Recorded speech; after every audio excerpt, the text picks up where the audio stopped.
إياك نعبد وإياك نستعين اهدنا الصراط المستقيم صراط الذين أنعمت عليهم غير المغضوب عليهم ولا الضالين. بسم الله الرحمن الرحيم. ياسين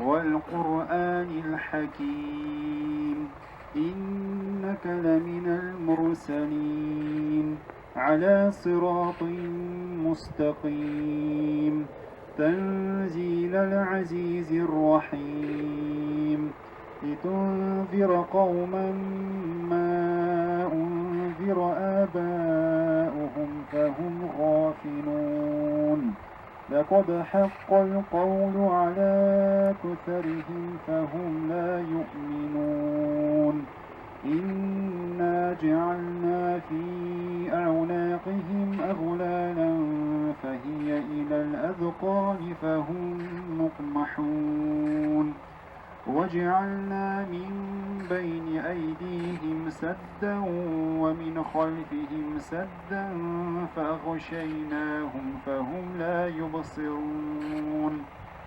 وسواء عليهم أأنذرتهم أم لم تنذرهم لا يؤمنون إنما تنذر من اتبع الذكر وخشي الرحمن بالغيب فبشره بمغفرة وأجر كريم إنا نحن نحيي الموتى ونكتب ما قدموا وآثارهم وكل شيء أحصيناه في إمام مبين واضرب لهم مثلا أصحاب القرية إذ جاءها المرسلون. Dostlar aşırıga yaramıydigan so'zlar bor. Ham mana shu rus dostlar oshmo turundagi dokumentlar o'rnashtirilgan. Haligi dokumentda Rossiya Ichki ishlar ministri Dimash Aleksandr Yegor o'ning imzosi turadi.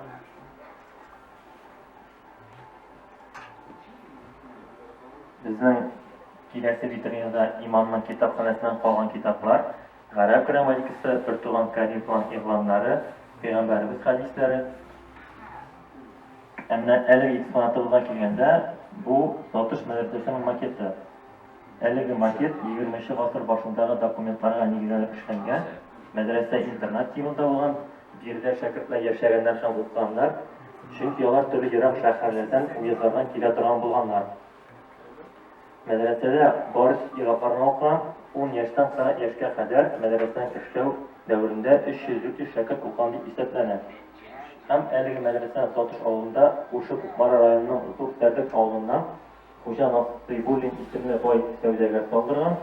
Аның Кукмарада үзенең йон тоту фабрикасы була, һәм Залтыш авылы ягына йон туклау максатына килеп чыга. Безнең авылның зурлыгын күреп, Залтыш авылында йон туклау статусы үсә. Шушы статуста аның эшчеләре бик күпләр, шушы эшчеләр өчен һәм аларның балалары өчен гыйбадәт кылу өчен киткән дип фаразлана. Шулай ук шәкертләр яши торган бүлмәләр бик салкын һәм тынлык булган, яктырту, җылыту, шәкертләрнең һәм башка кешеләрнең җыелган иганә акчаларны башкарылган.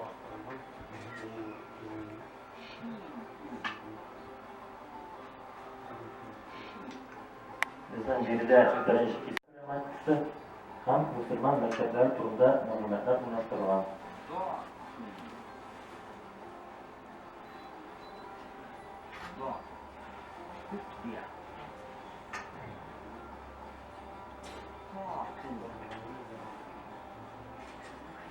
Bizlerimizden okutuşlar için urna kitabı, Kur'an'ın 30. ülüşü, Kur'an kitabı, hem Müslüman toplulukları turunda kitaplar biraz tanıştırgan mümkün.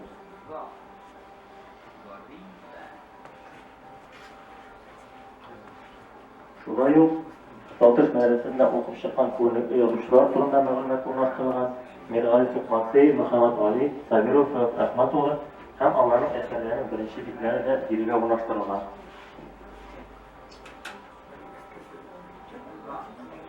Mana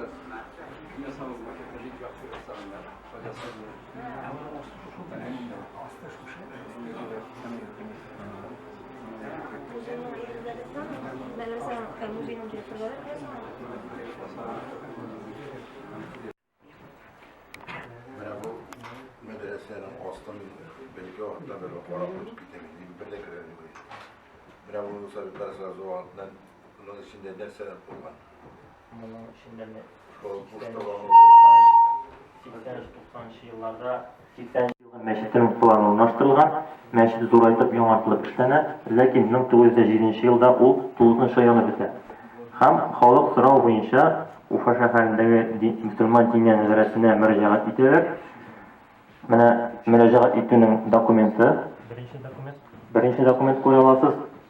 Yenesiga dokument Totuş avlunda yonga meşit ornuna yonga meşit söyle ruhsat etileri yazılgan dini nezaretinin halkka cevabı.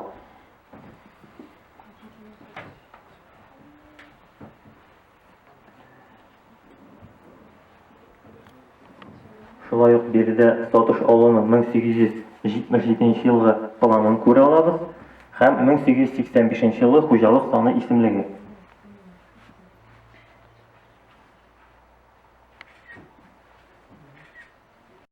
Bizning Rossiya bo'yicha mir bo'yicha jengchi bir Dagestonni bek zo'rlab qabul etdilar. Mana bo'yicha bir alim шығыш жасады. Endi bir-birini qiynab yurgan kishini shu aytib zo'rlaymiz. Bilimli kishilarni nishaqdir biz unutamiz deb. Mana hali yana 26 yoshlik kimdir anda professor bo'ldi, ama bir soat bilan gittiler, şunu bilan unuttular. Birini zo'rlab da, qutlab da bo'lmadi. Bizning kelajak bugunga narsa iletamiz biz deb. Bizning elikdan bizning tarbiyaladilar bitinde in ola alimchilar bilan bizning sir vaqtida bizning portretlari, alarning qo'yan ishi bo'lganlari, mensa bo'yinchalari bilimsizliklari bo'lganlarin har vaqtni bitimizda bildik. Bu endi biz nishaqdir bu masalani nishaqdir qarab qo'yildi. Bir qaraganda bizning zo'r boyligi bo'lib kelajak bo'lgan bolalarimiz, alarning kishilari, ular bilimli bo'lgan vaqtda. Endi mana shuni eshitgan kishilarga men aytasan kelib rahmatlar. Men o'ylayman endi ikkinchi yil Alloh bersa, o'zimizning rayonimizdan chiqqan bizning akademiklar, professorlarimiz ko'p. Ularni endi isimlarini chaqirib, mahrum bo'lganlarini esga olib, nendek kishilar bo'lganlarini ular turunda aytib, mana shunday xiyol boshqa berdi. Bugun endi mana qisqa orada bu eshitirildi. Endi men ishlariga silab turibman, bu masala bo'yicha qaboqlar bo'lashaq. Shuning uchun bilimchilarni, alimlarni biz har vaqtni zo'rlarga tegish. Endi bu ilikdan bari bizning o'qituvchilarni har vaqtni zo'rlab, nindigina og'ir yillar bo'lmagan, qaysi yilda yana bo'lmasin, o'qituvchini har vaqtni hurmat etilgan, hamda bilim berish uchun butun o'ng'aylikni berishga tirishganlar. Endi bizning respublikamizda da bu masalada o'zgarishlarimiz bek zo'r. Endi buni bolalar bog'chalarini aytdik, ularni tuzuv, jihozlantiruv, hamda tarbiya beruv, shu vaqtda maktablarimizda da bek ko'p o'zgarishlarimiz. Sizdan boshqa birinchi tab bo'la olmay, u bizning foyda din deb aytilishi kerak. U bir vaqtni u ovulda, u yerlikda bir vaqt tartib bo'ldi. Bosh bo'lish uchun kerak bilim. Shuning uchun endi biz bilimchilarni har vaqt e'tibor etish, ham zo'rlarga etish. Kelganingiz uchun biz rahmat. Men o'ylayman endi mana birinchi bu bizning fanning bo'yicha konferensiya. Men o'ylayman endi Alloh bersa yilda shular motor etib o'zdirig'a, uchrashuvga, kengashuvga Hem indi bunun neticeleri pek zor bulur diye olayım. Indi biz buna rayon sınıflarında zorluk uzdurağa deyip kireşekte hem indi bir narsa şemesen bir de yağışlık olmayı. Mesela raşıyız eken sana yağışlarız. Onu bilip yağışmazsa gerek, yağışlarını düzeltirek gerek. Biz birge olanda bütün semen olayım bulalım. Matur, keyfinizi alırsın.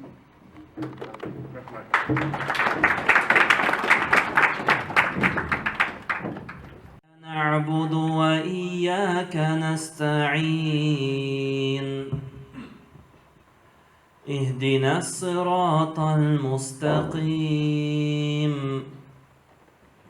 صراط الذين أنعمت عليهم غير المغضوب عليهم ولا الضالين.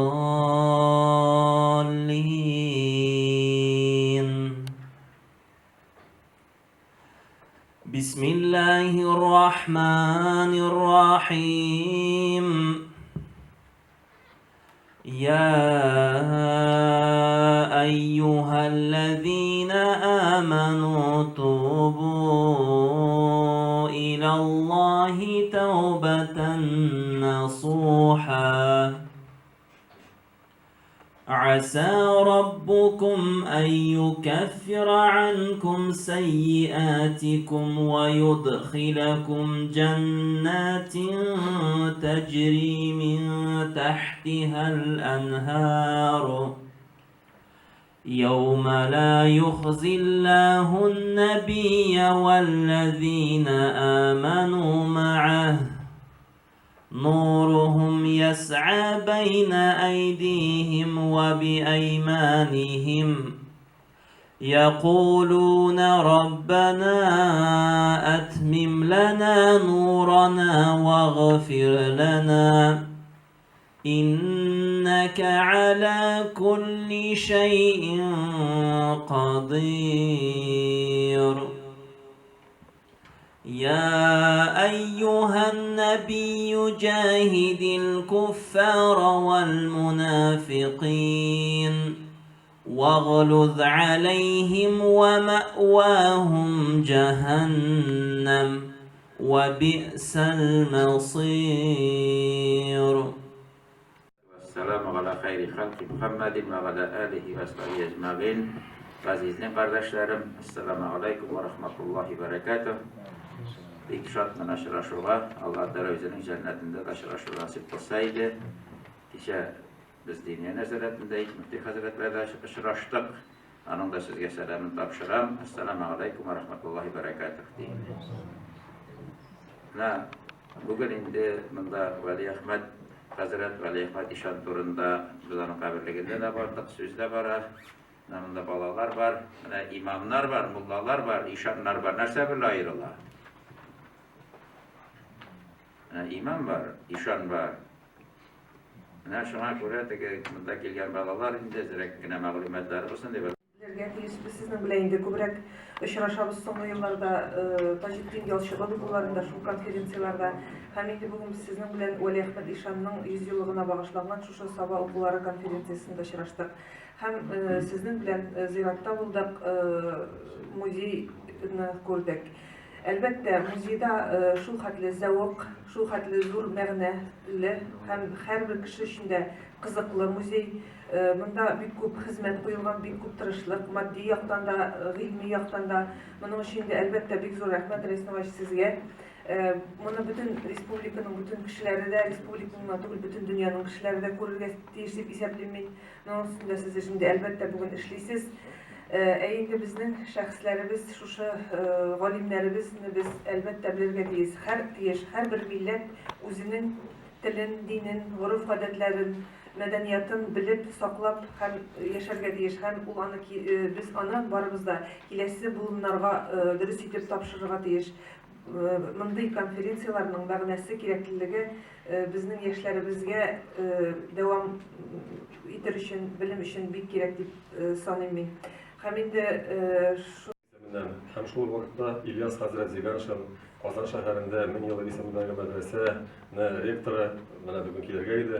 Нәрсәгә мин боларны әйтәм, алар безнең менә барлык эшләребездә бик актив катнашалар. Инде әйтергә кирәк, менә күп кенә әйттеләр укулар турында. Сабан районында безнең күп кенә Аллага шөкер хакимият башлыгы чакырып, без сабан туйларында да һәм башка чараларда катнашабыз. Бу безгә Дөнья татар конгрессына һәр шәхсән үзебезгә татар буларак та бик кирәкле эш дип уйлыйм һәм бу безгә бик үзебезнең катнашыбыз белән тарихны беләбез, тарихыбызны киләчәк буынга тапшыруда үзебезнең көчебезнең, үзебезнең ничектер гыйлемебезне кертәбез дисәң дә була. Шулай әйтеп киттеләр инде безнең Татарстанда күп кенә һәм башка төбәкләрдә дә татар дөньясында күп кенә укулар бара. Аларны Ульян өлкәсенә алсак, инде Кулат укулары, аны Чистайда алсак, Чистай шәһәрендә Чистай укулары, менә Ялчыгөл турында әйтеп киттеләр Зәйдә. Чүпрәләр районында Мунчали укулары, Тәтеш районында Әтрәч укулары, Нурлат районында Әхмәт Зәки хәзрәт Сафиуллин укулары. Һәм инде аны әйтеп китәргә кирәк күп. Менә әле монда безнең авылдан хәзрәт Рәфис хәзрәт һәм Мөнир хәзрәт әлбәттә. Менә әле алар былтыр башлап җибәрделәр, әле икенчесе быел булды.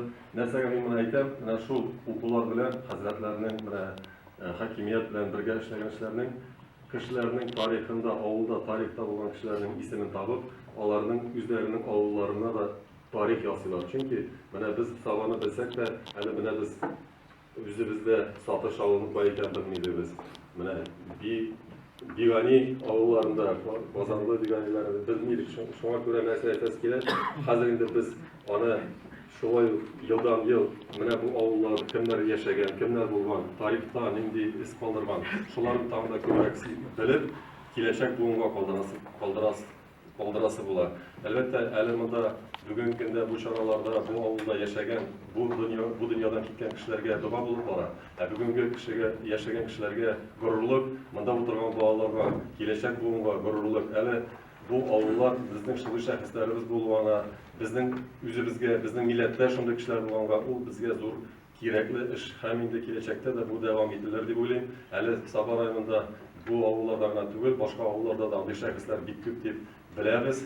Әлбәттә, безгә бергә эшләгәндә бу әле безнең бу тарихны гына түгел, әле бу авылларны саклап калу мәсьәләсе һәм шул вакытта безнең телебезне саклау мәсьәләсендә дә зур эш дәвам итә. Чөнки ул Җәлил хәзрәт әйткәнчә, телне саклар өчен күп әле нәрсә эшләргә кирәкми, ул телдә сөйләшергә кирәк. Әлбәттә, сөйләшкәндә, тарихны белгәндә, менә сезнең белән аралашканда без үзебезнең телебездә сөйләшәбез, һәм инде тарихыбызны, телебезне, милләтебезне, динебезне һәм инде үзебезнең зур дәүләтебезне саклыйбыз. Шуңа күрә мондый эшләрдә безгә барыбызга уңышлар бирсен иде Аллаһ Тәгалә, ярдәмне ташламасын иде.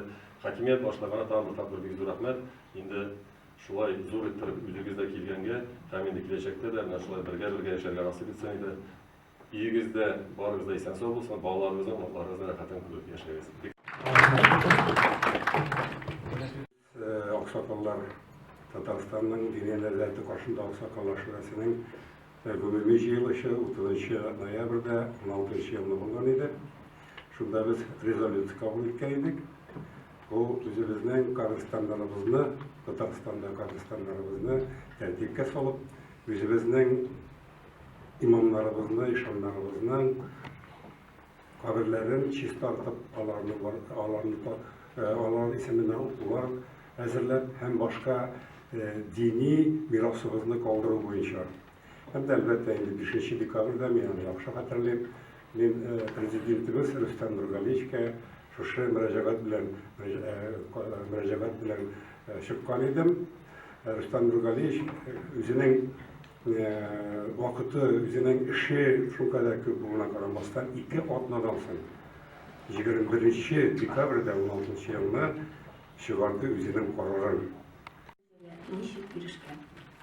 Вәлиәхмәт Мөхәммәд Галим улы 1848 елның 8 гыйнварында Казанчы Бигәнәй авылында дөньяга килә. Гаилә ярлы булу сәбәпле булачак ишан авыл мулласында хезмәтче булып торган. Озын буйлы шибәр егетнең белем алуга омтылышын, тырышлыгын күреп, муллага белем алырга киңәш итә. Менә инде бу муллага бөтен рәхмәтләребез, дуаларыбыз барып ирешсен. Уларга киңәш итү генә түгел, һәм укырга китү өчен аңа матди ярдәм дә күрсәтә. Шул китүдән ул 20-25 еллар гарәп илләрендә йөреп, кире авылына әйләнеп кайта.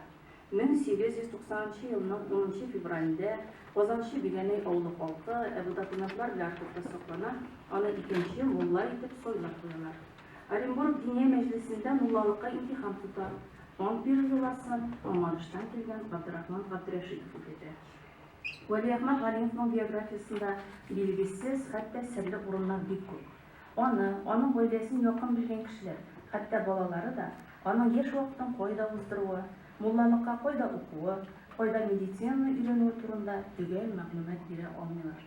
Хәзерге Мамадыш районының зур Иске авылы Ишаны Хәмидулла хәзрәтнең кызы Рөкыя Шакирова әйтүенчә, Бигәнәй Ишаны аның әтисе белән бергә Төркиядә медицина колледжында белем алган.